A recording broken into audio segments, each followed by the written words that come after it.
मायके की हवाएं कुछ पूछ रही थीं। खड़खड़ की आवाज़ होते ही गीता की आंखें खुल गईं। वो सो नहीं रही थी, पर खोई जरूर थी। 20 दिन कैसे निकल गए उसे पता भी न चला। रास्ते पर बिखरे सूखे पत्तों से लेकर महकती बहकती हवाएं भी उससे सवाल कर रही थी, अब फिर कब लौटोगी। उसकी आंखें मोतियों सी झलक उठी, पर साथ ही माँ बाबा बैठे थे, जो खुद मुश्किल से अपने आंसुओं को रोके हुए थे। सामने बैठी उसकी 9 वर्षीय बेटी अपनी माँ के अंदर की छोटी बच्ची को देखकर हैरान थी, पर गीता आज सिर्फ एक बेटी बनकर रहना चाहती थी। 20 दिन पहले जब वह पूरे 3 साल बाद मायके निकल रही थी, तब रवि ने 10 बार उसे याद दिलाया, गीता, जो तुम जिद करके अपने मायके जा रही हो, बोल देता हूँ माही के जन्मदिन तक तुम्हें वापस आना पड़ेगा। मेरे माता पिता उसका जन्मदिन मनाने आ रहे हैं। दिल्ली से दीदी और बच्चे भी आएंगे, तो मैं थोड़ा और जल्दी चली जाती हूँ, या फिर इस साल माही का जन्मदिन मेरे घर मना लेंगे। गीता बोली, बच्चे जैसी बात मत करो, माही का जन्मदिन यहाँ उसके घर मनेगा। रवि ने कहा, क्या मेरा घर उसका घर नहीं। गीता खुद को रोक न पाई। गीता, जितने दिन मिल रहे हैं उतने जाकर आओ, फालतू बहस मुझे नहीं करनी। रवि वहाँ से चला गया।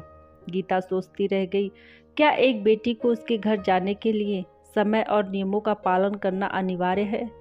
क्या उसका मायका उसकी बेटी का घर नहीं। क्या बेटी बनकर इस दुनिया में आना गलत है। कितनी बड़ी नाइंसाफ़ी है ये। 3 साल का अंतराल तय करके जब उसने कोविड के बाद अपने मायके में पाँव रखा, तो उसे लगा जैसे हर वस्तु में जान आ गई हो। वह स्टेशन से ही अपने बाबा को देखकर दौड़ने लगी। वो भूल गई कि वो 32 साल की है और एक बेटी की माँ है। अरे गिर जाओगी, बाबा ने कहा। गीता बाबा के गले लग गई। पीछे खड़ी माँ बस रोए जा रही थी। अरे तुम वहाँ खड़ी ही रहोगी कि बेटी और माही के गले भी मिलोगी। माँ, तुम भी ना आंसुओं की टंकी हो, कहकर गीता माँ के गले लगकर खूब रोई।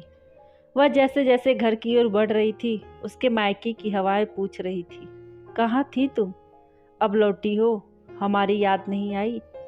क्या बताती वह कि 2 साल कोविड और बाकी जिम्मेदारियां निभाने में लग गई।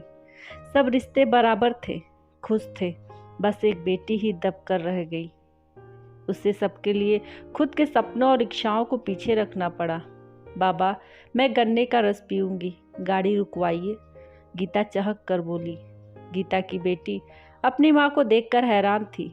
गीता ने अपनी माँ का हाथ कसकर पकड़ा हुआ था और अपने पिता के कंधे पर सर रखा हुआ था और बस बड़बड़ाए जा रही थी। आज तो माँ मुझसे भी छोटी बच्ची लग रही है, माही ने खिलखिलाते हुए कहा। घर पहुँचते ही गीता की पसंद की सारी चीज़ें बनी हुई थी।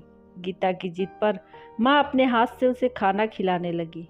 माँ, तुम्हारी तरह कोई नहीं खिलाता, अब मैं बड़ी क्यों हो गई माँ।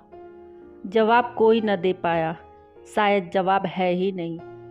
शाम को गीता माही के साथ खेलते खेलते जब गिर गई, तो उसके पिता उसके पैरों पर मलहम लगाने लगे। मैं ठीक हूँ बाबा। होगी, पर जब माही को चोट लगती है तब तुम भी तो ऐसे ही परेशान हो जाती हो। बच्चा 3 साल का हो या 30 साल का, माँ बाप को उतना ही फर्क पड़ता है। गीता बाबा को देख रही थी। इन 20 दिन हर रात को गीता माँ बाबा के कमरे में जाकर उन्हें जी भर के देखती थी। वो इन लम्हों को अपनी आंखों में कैद कर लेना चाहती थी। मायके में जब उसकी आखिरी रात थी, तब उसके दिल की धड़कनें तेज हो गई थी।